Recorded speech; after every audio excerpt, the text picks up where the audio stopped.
काले तालाब के किनारे। नमस्ते मेरे प्यारे साथियों, आप देख रहे हैं सुनील श्रीवास्तव डरावनी हिंदी स्टोरी और मैं हूं मीरा।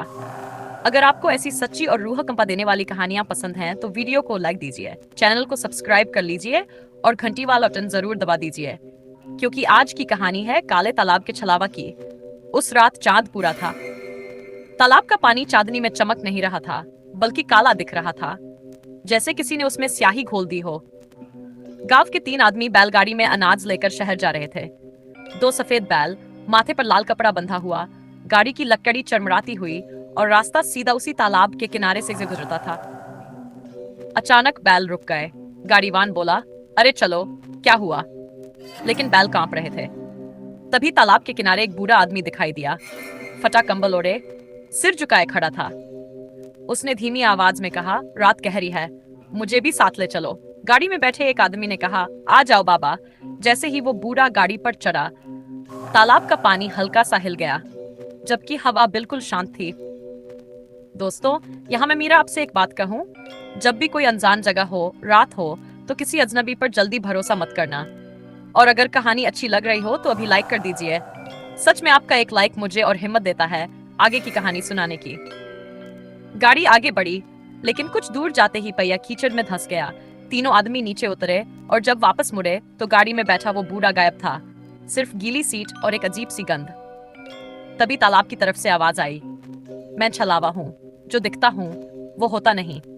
तीनों के पैरों तले जमीन खिसक गई और उसी रात उनमें से एक आदमी गायब हो गया। सुबह सिर्फ उसकी पगड़ी तालाब के किनारे मिली। कहानी यहीं खत्म नहीं होती। असली डर तो तब शुरू हुआ जब वो आदमी वापस लौटा। जो लौटा वो भाई नहीं था। भोर होते ही खबर फैल गई कि जो भाई रात में ताला पासे का गायब हुआ था, वो घर के दरवाजे पर खड़ा है। दरवाजा उसकी पत्नी ने खोला और सामने वही चेहरा, वही कपड़े, वही पगड़ी, लेकिन आंखें आंखें बिल्कुल ठंडी। उसने धीरे से कहा, डर क्यों रही हो, मैं ही हूं। घर वाले खुश भी थे, डरे हुए भी। गांव के लोग उसे घेर कर खड़े हो गए। किसी ने पूछा, क्या हुआ था वहां? वो बस मुस्कुराया। तालाब गहरा है, बहुत गहरा, वहां सच दिखाई देता है। उसकी आवाज भारी थी, जैसे 2 लोग एक साथ बोल रहे हों। रात हुई, वो भाई चुपचाप घर से निकला और सीधा काले तालाब की तरफ चल पड़ा। पीछे पीछे उसका छोटा भाई भी गया, छिपकर। तालाब के पास पहुंचते ही हवा ठंडी हो गई। पानी बिना हवा के लहराने लगा। तभी उस भाई ने पानी की तरफ देखते हुए कहा, मैं आ गया, अब अगला ले लो। छोटे भाई की सांस अटक गई। दोस्तों, यहाँ मैं मीरा आपसे एक पल बात करना चाहती हूँ। मैं गांव की ही लड़की हूँ, बचपन से ऐसी कहानियां सुनती आई हूँ। जब आप लोग कमेंट में लिखते हैं कि कहानी ने डरा दिया, तो सच मानिए, मुझे भी वही सिहरन महसूस होती है। अगर आप चाहते हैं कि मैं ऐसी ही सच्ची और दिल छू लेने वाली डरावनी कहानियां सुनाती रहूं, तो वीडियो को लाइक कर दीजिए, चैनल को सब्सक्राइब कर लीजिए और घंटी वाला बटन दबा दीजिए, ताकि अगली कहानी आपसे छूटे नहीं। अब वापस चलते हैं उसी रात की तरफ। छोटा भाई हिम्मत करके आगे बढ़ा और चिल्लाया, भाई ये क्या कर रहे हो? वो धीरे धीरे मुड़ा। उसका चेहरा वही था, लेकिन मुस्कान किसी और की। मैं तुम्हारा भाई नहीं, मैं छलावा हूँ। इतना सुनते ही पानी से एक काली परछाई उठी और देखते ही देखते वो भाई उसमें समा गया। छोटा भाई भागता हुआ गांव लौटा, लेकिन किसी ने उसकी बात पर यकीन नहीं किया। सुबह जब लोग तालाब पर पहुंचे तो वहां फिर वही बूढ़ा खड़ा था, कंबल ओढ़े, सिर झुकाए, और इस बार उसने सीधे छोटे भाई की तरफ देखा। अब तेरी बारी है। ये शब्द छोटे भाई के कानों में पूरी रात गूंजते रहे। वह घर में था, लेकिन उसे लग रहा था जैसे तालाब का पानी उसके कमरे की दीवारों तक आ गया हो। सुबह होते ही गांव में फिर हलचल मच गई। छोटे भाई ने सबको सच बताया। वो मेरा भाई नहीं था, वो छलावा था, उसने खुद कहा। लेकिन लोग डर गए थे। कोई तालाब के पास जाने को तैयार नहीं था। शाम ढली, चांद फिर गोल निकला और छोटा भाई खुद ही तालाब की ओर चल पड़ा। उसके कदम कांप रहे थे, लेकिन आंखों में डर से ज्यादा गुस्सा था। तालाब के किनारे वही बूढ़ा फिर खड़ा था। कंबल लटक रहा था, चेहरा अंधेरे में डूबा हुआ। छोटे भाई ने चिल्लाकर कहा, मेरा भाई वापस कर दे। तालाब का पानी उबलने लगा। बूढ़े ने धीरे धीरे सिर उठाया और इस बार उसका चेहरा बदलने लगा। पहले भाई का चेहरा, फिर किसी और आदमी का, फिर अचानक छोटे भाई का अपना चेहरा। मैं छलावा हूँ, जो चाहो वो बन जाता हूँ, लेकिन खाली नहीं लौटता। दोस्तों, यहाँ एक पल रुकती हूँ। मैं मीरा, जब ऐसी कहानियां सुनाती हूँ तो खुद भी सोचती हूँ कि असली डर बाहर नहीं, अंदर होता है। अगर आपको मेरी आवाज और मेरा अंदाज पसंद आता है तो वीडियो को लाइक कर दीजिए। सच में आपका साथ मुझे और मजबूत बनाता है।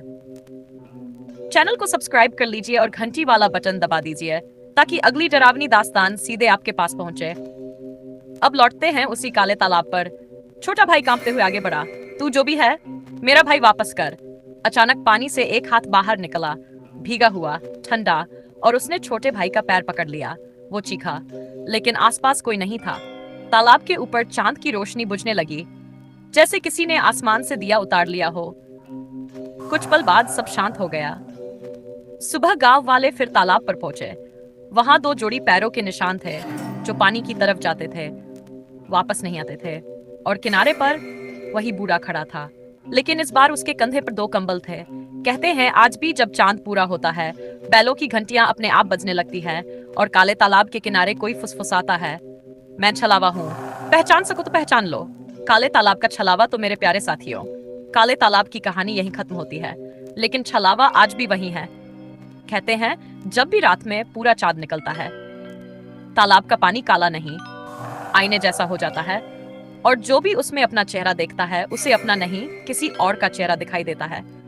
और फिर एक आवाज गूंजती है, मैं छलावा हूं, मैं वही बनता हूं जिसे तुम सबसे ज्यादा प्यार करते हो, ताकि जब मैं तुम्हें ले जाऊं तुम खुद मेरे साथ चलो। अगर कभी सुनो कि रात में बैलों की घंटियां अपने आप बज रही हैं, या कोई बूढ़ा कंबल ओढ़े तुम्हें रास्ते में रोक ले, तो उसकी आंखों में मत देखना, क्योंकि वो पूछेगा नहीं, सीधे कहेगा चलो काले तालाब तक। और जो उसके साथ गया वो फिर कभी पहले जैसा लौटकर नहीं आया। मैं थी मीरा। अगर आज की कहानी ने आपके दिल में सिहरन पैदा कर दी हो तो वीडियो को लाइक जरूर कीजिए, चैनल को सब्सक्राइब कर लीजिए और घंटी वाला बटन दबा दीजिए, क्योंकि अगली रात शायद छलावा आपका नाम लेकर पुकारे। समाप्त।